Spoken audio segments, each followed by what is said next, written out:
Yo estoy seguro que ustedes, al igual que yo, alguna vez se han topado con personas que profesan ser creyentes, pero que al mismo tiempo se niegan rotundamente a pertenecer a la membresía de alguna iglesia local. De hecho, algunas de estas personas ni siquiera asisten regularmente a una iglesia local. Y cuando tales personas son confrontadas con lo que el Nuevo Testamento enseña al respecto, muchas veces se defienden con esta conocida frase: yo no sigo hombres. Yo no sigo hombres. No lo voy a hacer, pero pienso que si le pidiera a ustedes que levantaran las manos esta mañana, ¿cuántos de ustedes han escuchado esta frase? Sospecho que serían muchos. La idea detrás de esta declaración es que se puede ser seguidor de Cristo sin la necesidad de asociarnos con ningún grupo de cristianos y mucho menos someternos a líderes humanos. Pero como hemos visto ya a lo largo de esta serie de estudios sobre la iglesia como una comunidad de gracia y de verdad, todos los creyentes tenemos la obligación de unirnos a una iglesia local donde nos beneficiamos mutuamente de los dones que cada uno tiene y donde somos pastoreados por aquellos hombres que Dios ha llamado, por aquellos hombres que Dios ha cualificado para ello. De manera que nosotros no tenemos problema con la frase yo no sigo hombres, siempre que nos estemos refiriendo al hecho de que no estamos poniendo nuestra confianza en una religión inventada por los hombres o que nos estamos sometiendo a mandamientos de hombres. Pero el mismo Cristo al cual servimos y en el cual confiamos ha colocado pastores sobre su iglesia local. Y lo que quiero que veamos en esta mañana es el tipo de relación que debe existir entre los pastores y el rebaño en el contexto de esa comunidad de gracia y de verdad de la que hemos estado hablando en esta serie de sermones. Para ello quiero que por favor me acompañen al capítulo 13 de la carta a los Hebreos, capítulo 13 de la carta a los Hebreos, y vamos a leer los versículos 7, 14 y 24. Hebreos capítulo 13, versículos 7, 17 y 24. Versículo 7. Acordaos de vuestros pastores que os hablaron la palabra de Dios. Considerad cuál haya sido el resultado de su conducta e imitad su fe. Versículo 17. Obedeced a vuestros pastores y sujetaos a ellos, porque ellos velan por vuestras almas como quienes han de dar cuentas, para que lo hagan con alegría y no quejándose, porque esto no os es provechoso. Versículo 24, saludad a todos vuestros pastores y a todos los santos, los de Italia os saludan, la gracia sea con todos vosotros. Hay básicamente tres cosas que yo quiero resaltar en estos tres versículos acerca de los pastores y la iglesia. Y lo primero es la autoridad con la que Jesucristo ha investido a los pastores sobre la iglesia. Estos tres versículos que acabamos de leer contienen la palabra pastores. Sin embargo, es interesante notar que el término que aparece allí no es el que comúnmente se traduce como pastores en el Nuevo Testamento, sino más bien la palabra griega hegeomai, de donde proviene nuestra palabra hegemonía.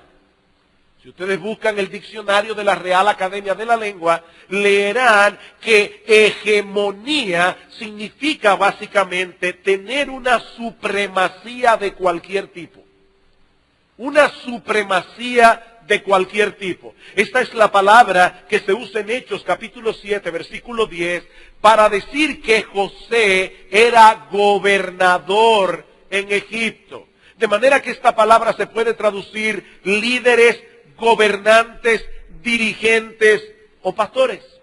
Los pastores gobiernan la iglesia en el nombre de Cristo y bajo la autoridad de Cristo. Ahora, yo sé que este no es un tema muy popular en nuestra época. Tan pronto se menciona el concepto de autoridad, algunos lo asocian de inmediato con palabras como tiranía, legalismo, autoritarismo, de manera que al hablar de la autoridad pastoral, la imagen que se transmite es la de un hombre o la de un grupo de hombres que se quieren enseñorear sobre la conciencia de los demás. Hombres que usan su posición para aplastar a todo el que no piense como ellos. Y lamentablemente debo decir que algunos ministerios contribuyen a esa idea distorsionada del ministerio pastoral. Pero mis hermanos, esa no es la imagen que la Biblia nos presenta de los pastores. Ellos tienen autoridad, pero es una autoridad delegada, una autoridad que debe ser ejercida bajo la autoridad de Cristo y para el beneficio espiritual de las ovejas que Él compró con su sangre. Ellos no fueron llamados a implantar sus opiniones personales en las vidas de otros, sino más bien a traspasar a la iglesia la voluntad del Señor y velar autoritativamente, velar con autoridad que esa palabra sea obedecida. El comentarista John Brown dice al respecto: en toda sociedad ordenada debe haber gobernadores. Y nuestro Señor Jesucristo, que no es autor de confusión, sino de paz, entre los dones que ha impartido en sus iglesias, ha incluido el de gobernantes o dirigentes. Y más adelante John Brown añade que estos hombres no ejercen sobre la iglesia una autoridad legislativa. ¿Y eso qué significa? Bueno, en palabras sencillas, lo que quiere decir es que ellos no tienen autoridad para instituir nuevas leyes en la iglesia. Ellos no tienen autoridad para legislar nuevas ordenanzas en la iglesia. Dice Brown, su autoridad está completamente subordinada a la autoridad de Cristo. Sin embargo, dentro de los límites que Él ha prescrito, ellos son gobernadores. Termina la cita.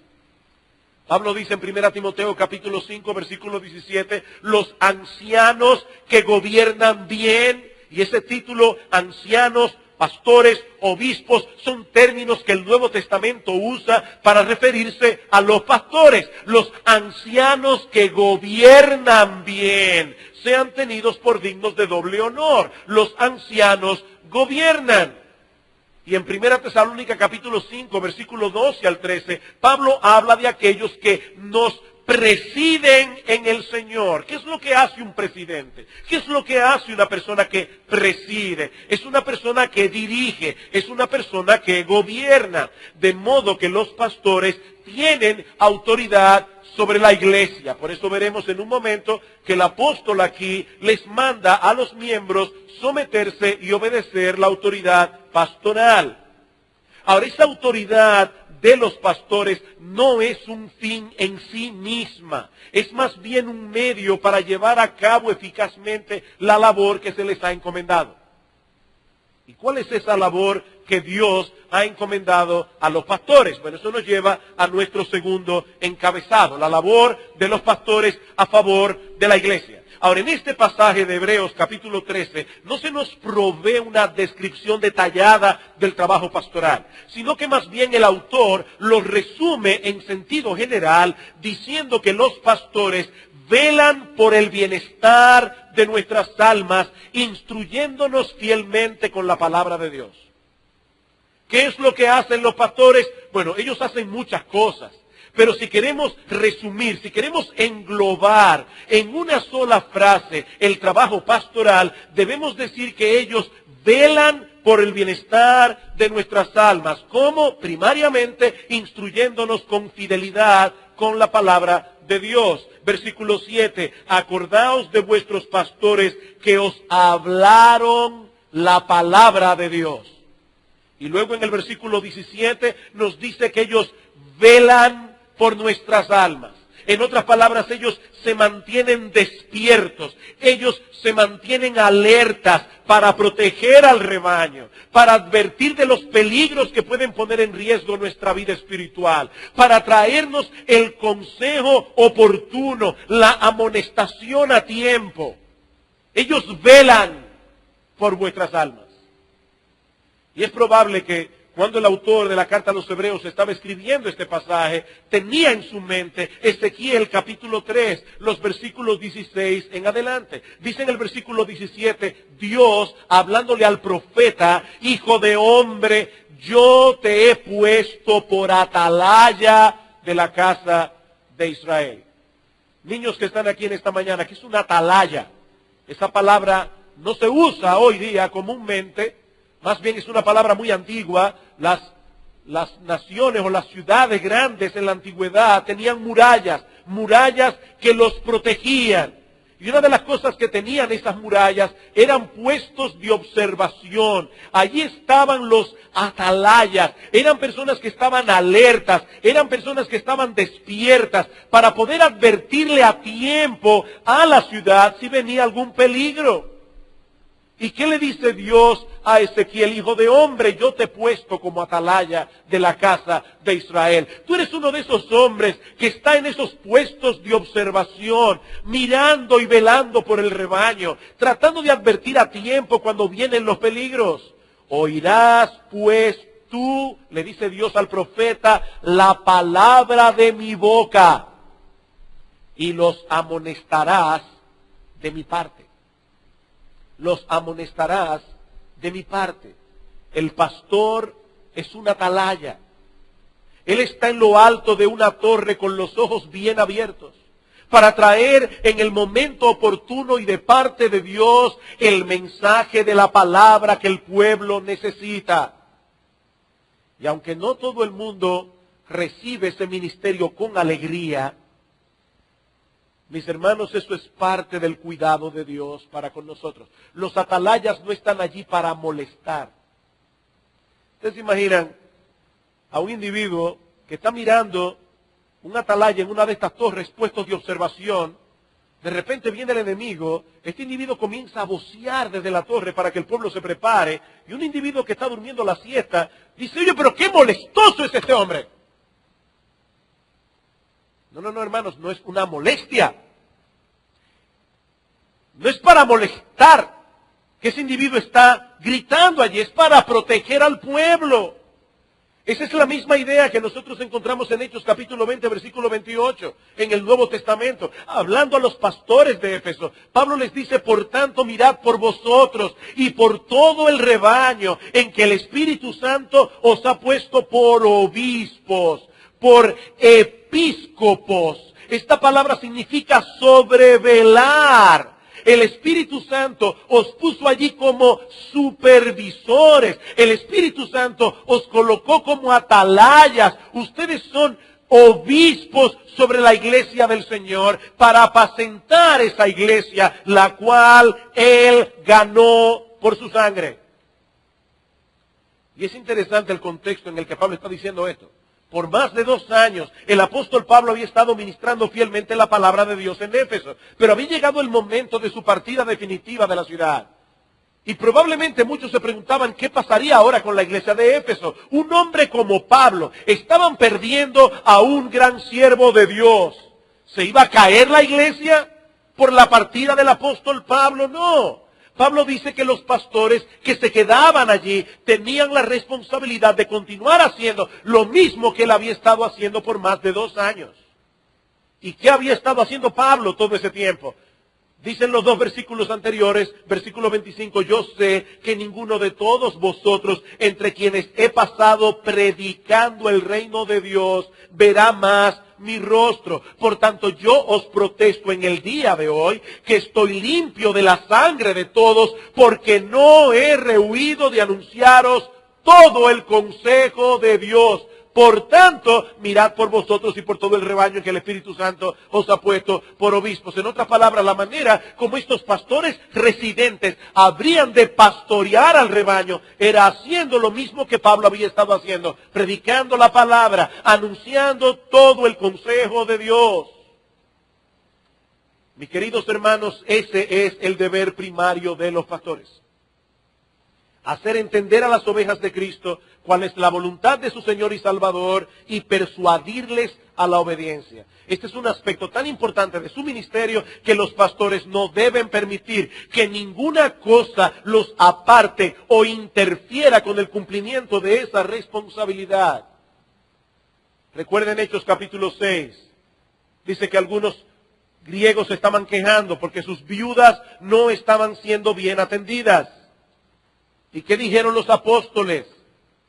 Escoged de entre vosotros a hombres a quienes encarguemos de este trabajo y nosotros persistiremos en la oración y en el ministerio de la palabra.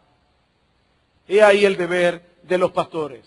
Nosotros persistiremos en la oración y en el ministerio de la palabra.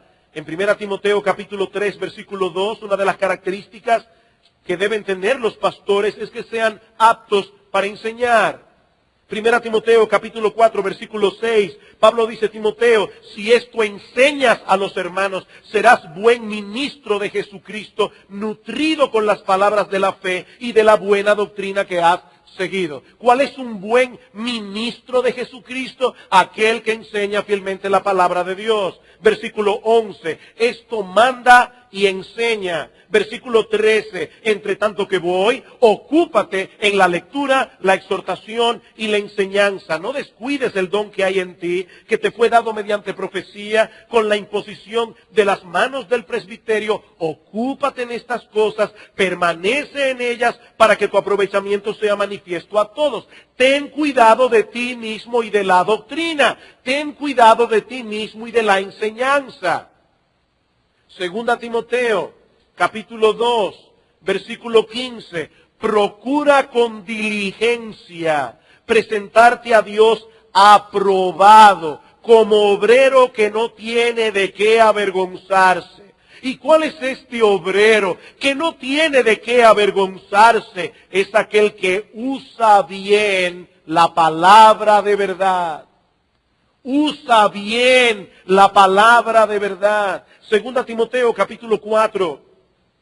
Te encarezco delante de Dios y del Señor Jesucristo, que juzgará a los vivos y a los muertos en su manifestación y en su reino, que prediques la palabra, que instes a tiempo y fuera de tiempo, redarguye, reprende, exhorta con toda paciencia y doctrina. Y noten ahora qué interesante, Pablo dice: Timoteo, ¿sabes por qué estoy poniendo todo este énfasis en que hagas esto? Porque vendrá tiempo cuando no sufrirán la sana doctrina. En otras palabras, Pablo le está advirtiendo a Timoteo: Timoteo, llegará el momento cuando las personas que vayan a las iglesias no irán para escuchar una buena enseñanza de la palabra de Dios. Timoteo, tú no vas a ser popular por ser un pastor que predica fielmente la palabra de Dios, pero no cedas, Timoteo, porque lo que la iglesia necesita, lo que esas personas que van a la iglesia buscando un momento de entretenimiento religioso necesitan, es precisamente lo que ellos no quieren oír. Es la palabra de Dios. Vendrá tiempo cuando no sufrirán la sana doctrina, sino que teniendo comezón de oír, se amontonarán maestros conforme a sus propias concupiscencias. Y solo basta encender el televisor unos minutos en muchas de estas estaciones de televisión cristianas para ver allí un ejemplo de lo que Pablo está diciendo aquí.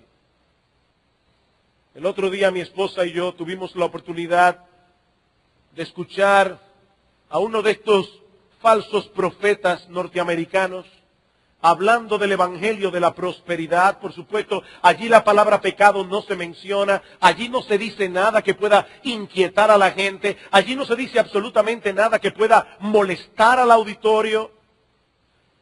Se parecen a esos profetas falsos de los que hablaba Jeremías, que solamente decían paz, paz, cuando no hay paz. Hermano, yo no pude ver aquello más de 5 minutos.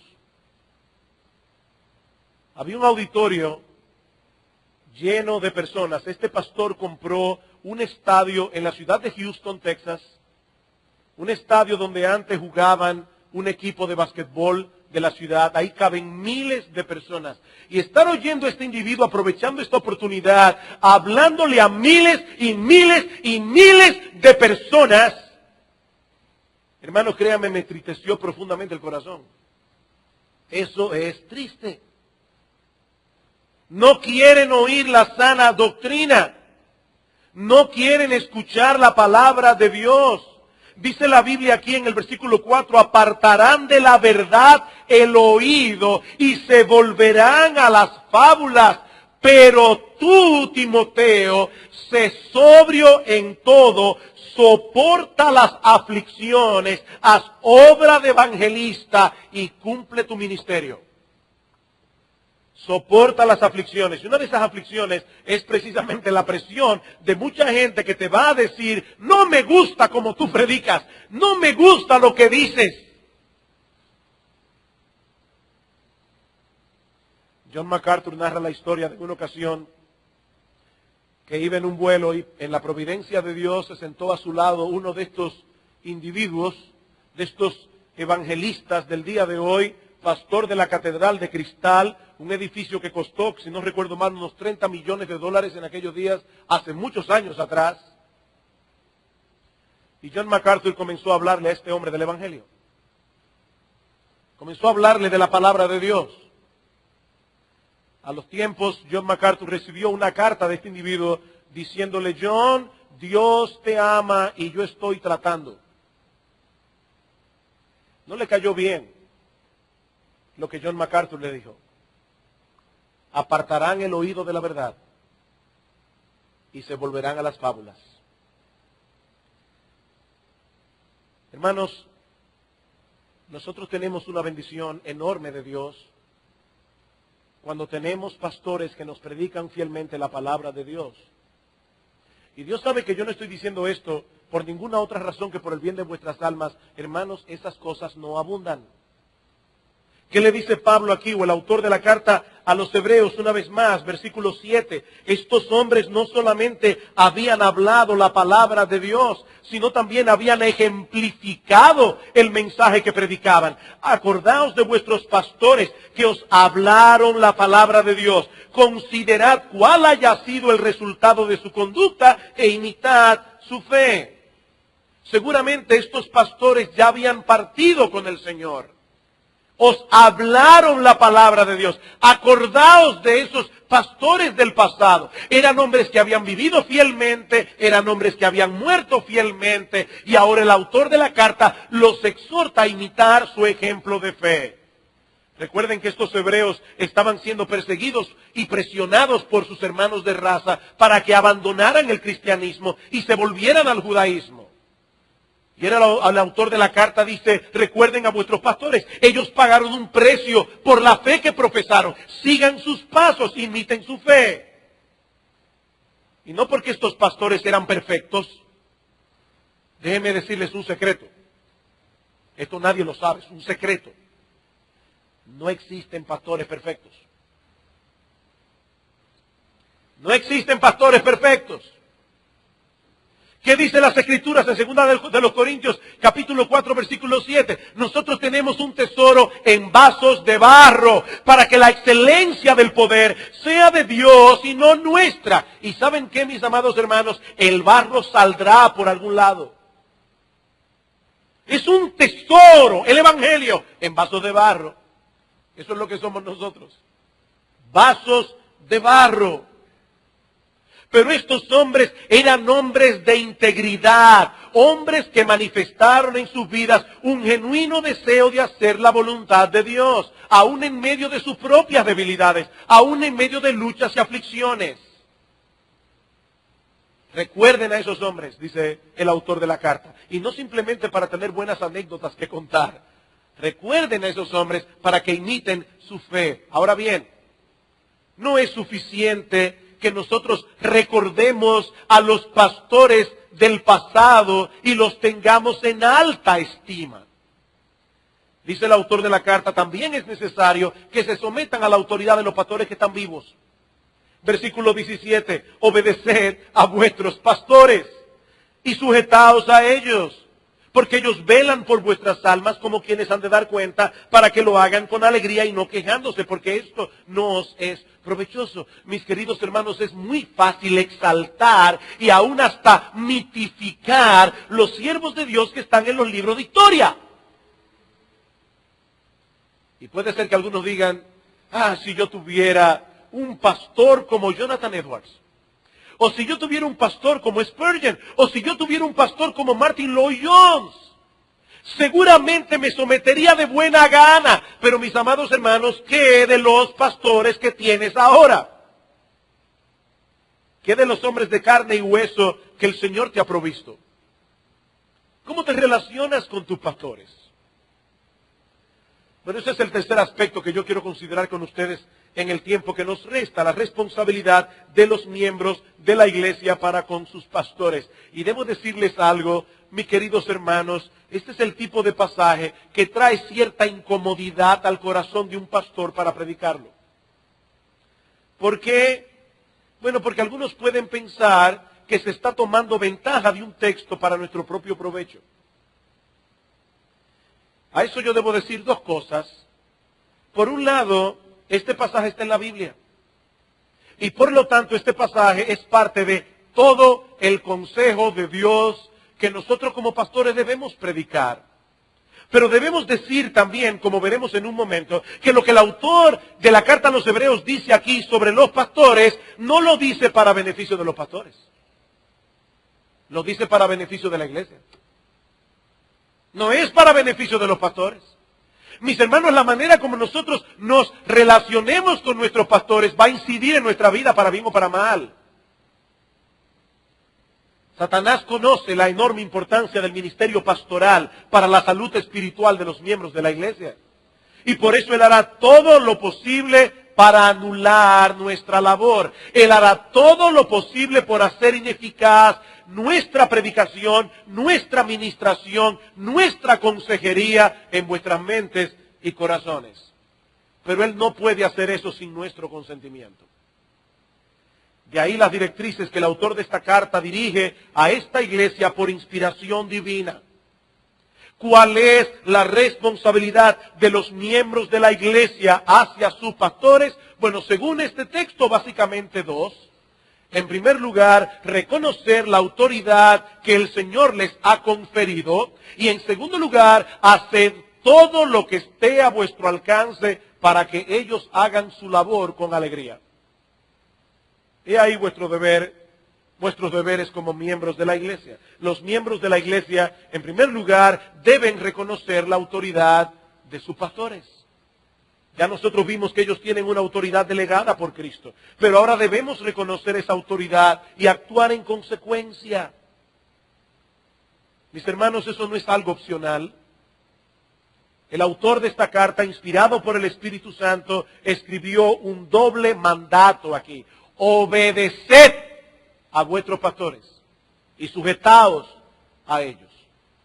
El problema es que en todos nosotros hay una resistencia para someternos a la autoridad por causa del pecado que todavía mora en nosotros. Y cuando digo todos nosotros, me refiero a todos nosotros. Ustedes, niños, jóvenes, tienen una resistencia para someterse a la autoridad de sus padres. En la escuela los alumnos tienen una resistencia para someterse a la autoridad del maestro. En el hogar la esposa tiene una resistencia para someterse a la autoridad de su marido. Y en la iglesia los hermanos tienen una resistencia para someterse a la autoridad de los pastores. ¿Por qué? Porque el pecado todavía mora en nosotros. Y la esencia, mis amados hermanos, del pecado es la rebeldía. La esencia del pecado es: yo no quiero someterme a la voluntad de otro, ni siquiera a la voluntad de Dios. ¿Cuál fue la tentación del diablo a Adán y Eva en el huerto del Edén? Seréis como Dios. Si ustedes deciden quitarse el yugo de Dios de encima, seréis como Dios. No tendréis que darles cuenta a nadie. No tendréis que someterse a la voluntad de nadie. Seréis como Dios. Por otro lado está el problema de que los líderes a los cuales debemos someternos no son perfectos. Créanme, mis amados hermanos, Dios hubiera podido enviar ángeles para pastorear la iglesia. Pero Dios no envió ángeles, Dios envió hombres, hombres con debilidades, hombres que tienen que luchar con sus propios pecados, hombres a quienes se les olvidan las cosas, hombres que se cansan, hombres que cometen errores de juicio. Y cuando el Espíritu Santo inspiró al autor de la carta a los Hebreos, obedeced a vuestros pastores y sujetaos a ellos, ya Dios sabía de antemano a qué tipo de hombres las iglesias a lo largo de la historia iban a tener que someterse. Si los pastores se equivocan, los pastores cometen errores, los pastores tienen que luchar con sus propios pecados, con sus propias debilidades, los pastores cometen errores de juicio. Y a todo esto tenemos que añadir el individualismo de nuestra época. El individualismo de nuestra época. Cada vez se percibe menos en nuestra sociedad ese sentido de que somos parte de un conglomerado, de que nos debemos a otros. Y eso, mis hermanos, también afecta a la iglesia. Y hace que muchos que profesan la fe cristiana levanten paredes infranqueables a su alrededor, para que no se metan en su vida. ¿Cuáles son esas paredes? Podemos citar muchas. La pared de mi libertad cristiana. Esta es mi libertad cristiana. Es mi relación con el Señor. Este es mi ministerio. Paredes, paredes, murallas. Hermanos, ese es el espíritu de nuestra generación. Pero el mandato de Hebreos capítulo 13, versículo 17, continúa tan vigente hoy como hace 2000 años. Obedeced a vuestros pastores y sujetaos a ellos. Hay dos deberes en el texto íntimamente relacionados entre sí. La palabra obedecer significa literalmente dejarse convencer con argumentos. Ser persuadidos. En este caso, de la enseñanza de la palabra de Dios. Hermanos, ¿por qué nosotros venimos aquí y tratamos de probar con textos de las Escrituras aquí y allá que la interpretación que estamos dando de un texto bíblico es la interpretación correcta? ¿Por qué? Porque queremos persuadir vuestras conciencias de que lo que nosotros estamos diciendo no es nuestra opinión personal, es la opinión de Dios. ¿Y qué es lo que el autor de los Hebreos está diciendo aquí? Básicamente, que si tus pastores te han mostrado claramente que ese es el significado de las Escrituras, no sigas poniendo resistencia, porque no es su opinión personal la que ellos están poniendo delante de ti. Y de paso, eso es algo que los mismos pastores debemos distinguir con claridad, porque muchas veces nosotros tenemos que dar consejos en asuntos que son neutrales, donde hay varios cursos de acción que son legítimos. Y nosotros vamos a tener que decirle al hermano, mira mi hermano, mi consejo es que lo hagas de esta manera, pero si lo haces de esta otra, no estás pecando. Y en ese caso, el hermano o la hermana es libre de seguir el curso de acción que él crea más conveniente. Es un consejo. Y los consejos no son obligatorios, son consejos. Y aún podemos decirle, mi hermano, búscate otra opinión, búscate otro consejo. Pero cuando se trata de un claro mandato de la palabra de Dios, mis hermanos, la obediencia no es opcional. Pastor, yo no estoy completamente seguro de si yo debo pagar mis impuestos o no. Ahí no hay nada que preguntarse. Pagad a todos lo que debéis. Al que impuesto, impuesto. Romanos capítulo 13. Eso no es un consejo, es una orden. Pero no es una orden que te están dando los pastores. Es una orden que vino del cielo. Si tienes algún problema, debes ir a quejarte a la Cancillería Celestial. Nosotros simplemente somos las personas que están en el lugar dando información. He ido a los sitios que hay un sitio de información. Esto es información. Esa es la voluntad de Dios. Que pagues tus impuestos. Así dijo Jehová el Señor. No tenemos que ser profetas ni recibir una nueva revelación de Dios. Paga tus impuestos. Pastor, hay un joven en la universidad que me está rondando. Mira, un individuo con tanta gracia, el tipo es un caballero. Es más, me trata mejor que los jóvenes de la iglesia. El único problemita es que es inconverso. Pero está ahí de la fe. Es más, él hasta me dijo que iba a la iglesia conmigo.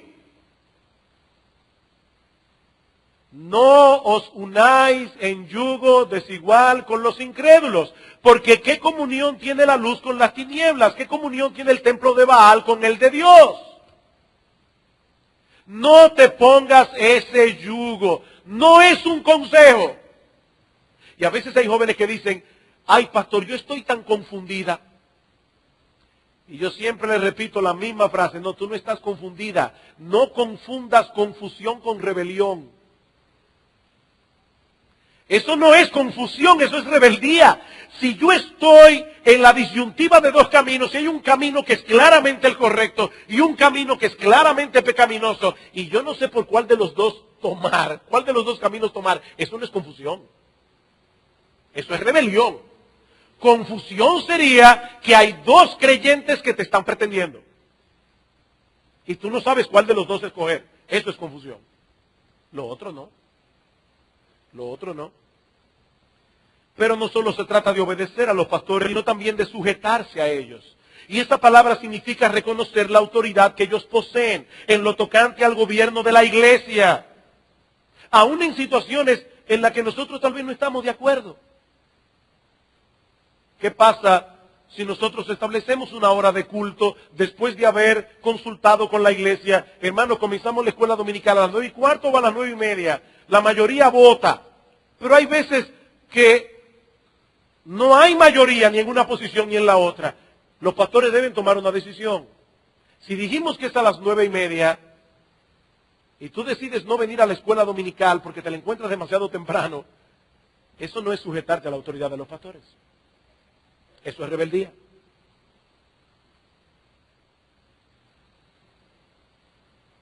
Lo que se quiere de los miembros, hermanos, no es una obediencia mecánica. Lo que se quiere de los miembros es que traten a sus pastores con el honor que debe ser dado a alguien en esa posición. Esa es la idea. El honor. ¿Qué dice Pablo? En 1 Timoteo 5:17, los ancianos que gobiernan bien sean tenidos por dignos de doble honor. Y en 1 Tesalónicas 5:12 leo de la Biblia de las Américas, pero os rogamos, hermanos, que reconozcáis a los que con diligencia trabajan entre vosotros y os dirigen en el Señor y os instruyen, y que los tengáis en muy alta estima con amor por causa de su trabajo. Y eso nos lleva al segundo aspecto de este pasaje. No solo debemos reconocer la autoridad que el Señor ha conferido a los pastores, sino que debemos hacer todo lo que esté a nuestro alcance para que ellos hagan su labor con gozo. ¿Qué dice el versículo 17? Obedeced a vuestros pastores y sujetaos a ellos. ¿Por qué? Porque ellos velan por vuestras almas, como quienes han de dar cuenta, para que lo hagan con alegría y no quejándose, porque esto no os es provechoso. Eso a ustedes no les es provechoso. En otras palabras, el autor de la carta está diciendo, hermanos de la iglesia, a la luz del trabajo que los pastores realizan, a la luz de la responsabilidad que ellos tienen delante de Dios, en la medida de lo posible, alivienle la carga en vez de aumentarla, porque para ustedes no será provechoso que ellos tengan que luchar todo el tiempo con la amargura, que ellos tengan que luchar todo el tiempo con un espíritu de queja mientras los pastorean. A ustedes les conviene tener pastores contentos. Eso es lo que está diciendo el autor aquí.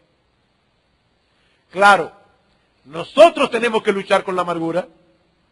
Nosotros tenemos que luchar con el espíritu de queja. Nosotros debemos hacer la obra del Señor con gozo, independientemente de las dificultades que vengan a nuestras vidas. Pero mis amados hermanos, así como es nuestra responsabilidad luchar con esos pecados, es vuestra responsabilidad, no hacernos la lucha más difícil. A ustedes no les es provechoso. ¿No es verdad, padres, que nosotros quisiéramos que nuestros hijos entendieran que las directrices que nosotros les damos, los permisos que les negamos, es para su bien? ¿Y cómo nos gustaría que cuando tu hijo venga y te diga, papi, yo quiero ir a tal fiesta o yo quiero ir a tal lugar, y tú le dices, no, mi hijo, no te conviene, que tu hijo te diga, sí, papi, entiendo, gracias por tu querer ayudarme, por cuidarme? ¿No es así como nos gustaría que nuestros hijos reaccionaran? Y muchas veces ellos no entienden por qué. Y nosotros quisiéramos no tener que darles 2 horas de explicaciones por cada permiso que negamos. ¿No es así? Nosotros quisiéramos que el ambiente de la casa no sea un ambiente de tensión. Nosotros quisiéramos poder educar a nuestros hijos en un ambiente de paz y tranquilidad. Bueno, eso es exactamente lo que el autor de los Hebreos quiere que ocurra en la iglesia. Un comentarista hace la siguiente paráfrasis de este texto: aliviadles la fatiga. ¿Cómo? Con toda atención y respeto, para que cumplan con alegría su deber, que ya es bastante arduo en sí mismo, aun cuando ustedes no le añaden desagrado de vuestra parte. Ya sin el desagrado de parte de algunos en la iglesia, ya la carga pastoral es fuerte. Y no olviden, mis hermanos amados, que nosotros los pastores existimos para vuestro bien. No olviden, los atalayas no están para molestar al que está durmiendo siesta. Nuestra labor es despertarlo antes de que llegue el enemigo y lo mate. Ellos velan por vuestras almas, dice el autor de la carta a los Hebreos. Yo debo decir, hermanos, yo tengo 25 años como pastor en esta iglesia. De verdad, hermanos, muchos de ustedes son ovejas que traen gozo al corazón de sus pastores. Y es un placer pastorearlas. Es un placer pastorearlas. Ahora, cada uno debe preguntarse a sí mismo: ¿soy yo un motivo de gozo o de tristeza para los pastores? ¿Estoy yo contribuyendo a que ellos hagan el trabajo con alegría o hacerles la lucha con la queja y la amargura más difícil? ¿Cuál es mi papel en la iglesia en ese sentido? Porque, mis hermanos, esto no os es provechoso. Dice un comentarista, cuando los miembros se niegan a obedecer y no tienen respeto a sus dirigentes, la obra de la iglesia se vuelve una carga. Los miembros deben darse cuenta de que ni ellos ni los dirigentes son dueños de la iglesia. La iglesia pertenece a Jesucristo, ante quien todos nosotros somos responsables.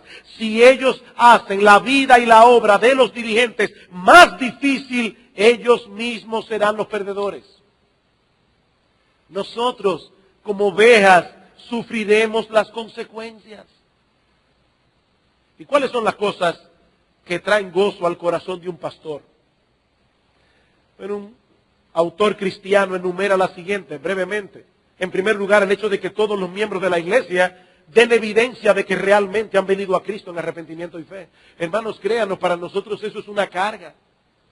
Eso es algo que nos atormenta. Nosotros no quisiéramos llegar en el día del juicio y descubrir que algunos de los miembros de nuestra iglesia realmente iban camino al infierno y no pudimos advertirle a tiempo.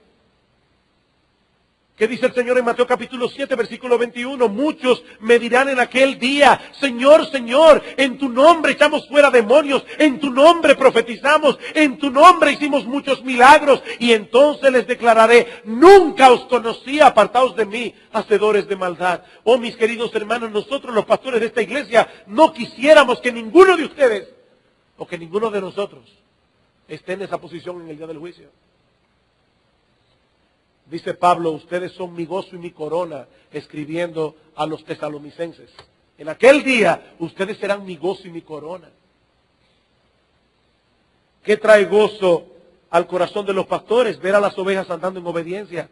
Dice Pablo, yo no tengo, en la tercera carta, yo no tengo mayor gozo que este. Ese es mi mayor gozo, ver a mis hijos andando en la verdad. Nosotros los padres podemos entender eso. ¿Cuál es el mayor gozo de un padre? Ver a sus hijos andando en la verdad. ¿Cuál es el mayor gozo de los pastores? Ver a las ovejas andando en obediencia, tomando en serio las advertencias pastorales, no reaccionando a la predicación de los pastores en aquellos puntos con los que no estamos de acuerdo, eso dicen los pastores.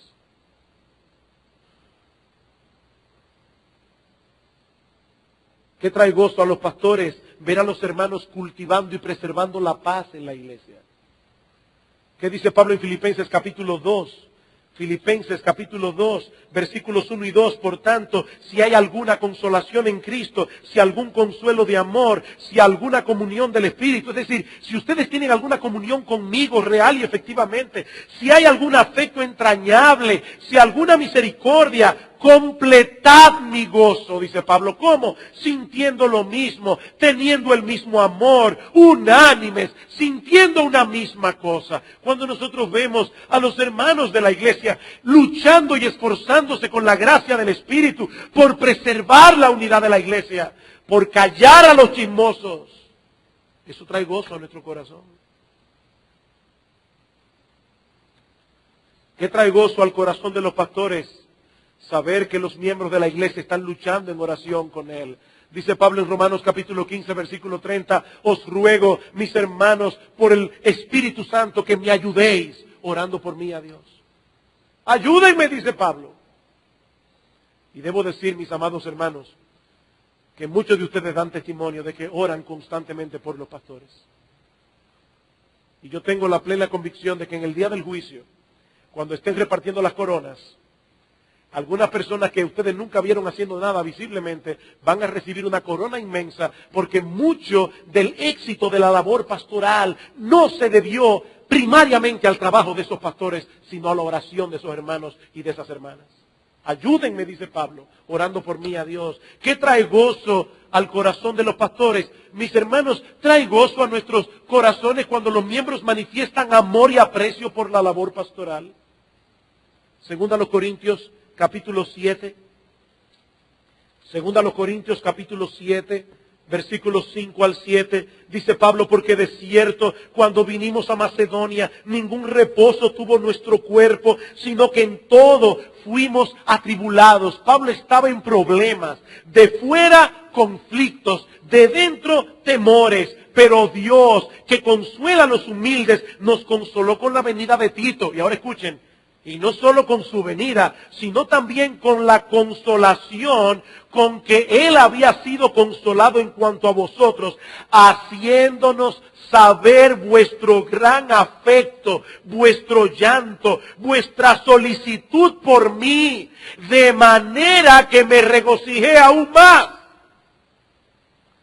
Pablo está diciendo, hermanos de Corintio, cuando yo estaba en medio de grandes luchas internas y teniendo muchos problemas de fuera, yo quiero que ustedes sepan que cuando Tito llegó a mí y me habló del gran afecto que ustedes me tienen, de la solicitud que tienen por mí, de cómo se preocupan por mí, dice Pablo, yo me regocijé aún más. Qué gozo trajo a mi corazón conocer de vuestro amor. Interesante que este capítulo 13 de la carta a los Hebreos termina diciendo, saludad a todos vuestros pastores. Y miren, hermanos, en la Biblia no hay palabras de más. Ni hay palabras que fueron escritas a la ligera. El Espíritu Santo inspiró a este autor a escribir, hermanos de la iglesia, saluden a los pastores. Y no olviden cómo eran los saludos en esa época. No era, hi. Hay personas que le pasan uno por al lado como si lo hubieran visto durante toda la semana. Hi. No, saluden a sus pastores. Y la idea es, muéstrenle afecto. Oye, me alegra verte. Los saludos orientales eran tan intensos que Cristo tuvo que decirle a los apóstoles, no se paren a saludar en el camino. ¿Por qué? Porque se pasaba muchísimo rato hablando. ¿Y cómo está tu familia, y tu mamá, y tu papá? Dice Cristo, hay una labor que hacer, no saluden en el camino. Pero ahora dice, saludad a todos vuestros pastores. ¿Qué trae gozo al corazón de los pastores? Cuando los miembros de la iglesia le dan el beneficio de la duda en las decisiones que toman.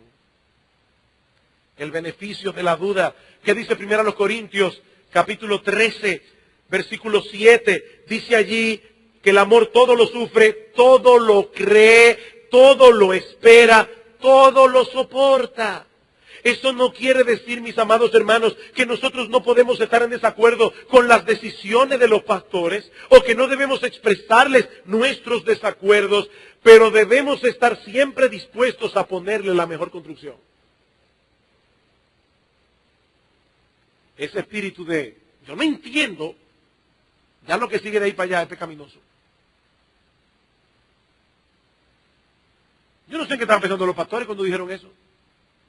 O ve y pregúntale. Pero antes de hacerlo, dale la ventaja de la duda. Alguna razón tienen que tener. No son locos los pastores. Se equivocan los pastores. Pero están tratando de tomar decisiones para el bien de la iglesia. Denles la ventaja de la duda. Y paren, detengan a aquellas personas que no se miden, sino que son usadas por el diablo para poner una barrera entre la iglesia y los pastores. Mis hermanos, eso trae mucha tristeza al corazón de un pastor. Como trae mucha tristeza al corazón de un padre, saber que sus hijos estuvieron hablando con otros en contra de ellos. ¿Qué trae gozo al corazón de los pastores cuando los miembros ponen en operación sus dones para beneficio de todo el cuerpo? Por eso nos dio tanta alegría cuando nosotros fuimos este lunes antepasado a esa actividad de la UAS. Nosotros no tuvimos que hacer absolutamente nada, simplemente llegar allí y ver aquella organización, ver este grupo de jóvenes involucrados. Qué bueno, qué alegría, qué gozo da cuando uno ve la iglesia involucrada de esa manera. Cuando las cosas de la iglesia son mis cosas. No es la iglesia como si yo estuviera despegado de ella, no, es mi iglesia. Y yo quiero hacer todo lo que esté a mi alcance para que mi iglesia madure, para que mi iglesia crezca, para que mis hermanos prosperen espiritualmente. Eso trae gozo al corazón de los pastores. Y cuando los pastores tienen gozo en el corazón, hermanos, nuestra labor es más efectiva. No lo olviden, no estamos diciendo estas cosas para nuestro beneficio. Porque a nosotros nos es impuesta necesidad de hacer la obra del Evangelio. Nosotros tenemos que hacerlo como quiera. Ahora debo decir, como una nota, hermanos, para nosotros es un gozo pastorearles. Quiero traer esta nota una vez más. No es un gozo ser pastor de esta iglesia. Pero mis hermanos, yo creo que aquí hay suficiente para que cada uno se examine a sí mismo. ¿Soy yo parte de ese gozo de los pastores? ¿Estoy mostrando honra hacia mis pastores? ¿Estoy mostrando aprecio por el trabajo que ellos tienen para el bien de mi alma? Ellos velan por mi alma. ¿Estoy actuando yo en consecuencia? Mis hermanos, la idea que hemos querido transmitir en el día de hoy, recuerdo cuando estaba haciendo hace ya semanas atrás una lista de los sermones que íbamos a dar en esta serie de sermones, y para mí fue muy claro hace mucho tiempo atrás que este era un sermón que debíamos dar. Los pastores en la comunidad de gracia. Y lo que hemos querido transmitir en el día de hoy es que la iglesia, mis hermanos, es un cuerpo. La iglesia es una familia donde los pastores y los miembros trabajan en equipo, beneficiándose mutuamente para la gloria de Dios y para la expansión de su reino. Algunos están en el equipo como líderes, otros están en el equipo como seguidores, pero mis hermanos, todos pertenecemos al mismo equipo. Y digo esto porque, honestamente, a veces uno ve personas que por la manera como tratan los problemas de la iglesia, parece que están en otro equipo. No, mis hermanos, nosotros estamos en el mismo equipo. Y el beneficio de unos es el beneficio de todos, porque al final de cuentas, esta no es la iglesia de los pastores. A final de cuentas, esta no es la iglesia de los miembros. Al final de cuentas, esta es la iglesia del Señor. Y nosotros queremos presentarle en aquel día como una virgen pura, que no tenga mancha ni arruga, ni cosa semejante. Que Dios bendiga su palabra. Vamos a orar. Padre, nosotros queremos darte gracias por tu palabra que fue expuesta en esta mañana. Señor, gracias porque tú no nos has dejado en la oscuridad con respecto a ningún tema que sea pertinente para el bienestar espiritual de tu iglesia. Señor, gracias por Iglesia Bíblica del Señor Jesucristo. Gracias por cada uno de sus miembros. Gracias por cada uno de sus líderes. Señor, ayúdanos a manifestar tanto al mundo como a otros creyentes que nosotros somos verdaderamente una familia donde todos estamos luchando codo con codo para la gloria tuya, para la expansión de tu reino y para el bienestar de todas las almas que se congregan aquí. Alabado sea tu nombre, Señor, en Cristo nuestro Salvador. Amén.